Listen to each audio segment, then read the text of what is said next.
இன்னைக்கு விமன் எந்தெந்த ப்ரொஃபஷன் எல்லாம் ஒர்க் பண்றாங்களோ அந்த ப்ரொஃபஷனுக்கு ஏத்த மாதிரி ஃபில்டர் பண்ணி எக்ஸசைஸ் எடுத்துருக்கேன். என்ன பார்க்கலாமா?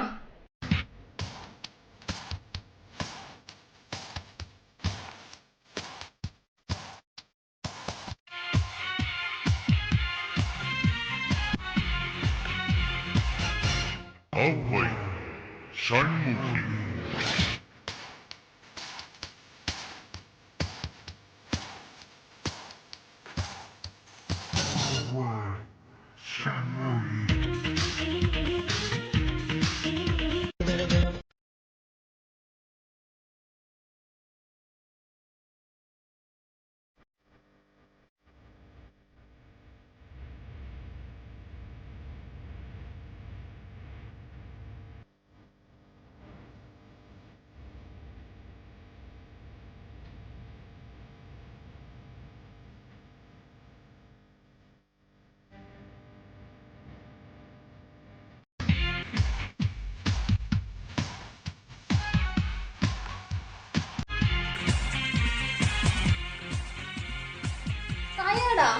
எங்களுக்கா நெவர். சோ இந்த வீடியோ உங்க ஃப்ரெண்ட்ஸ் அண்ட் ஃபேமிலி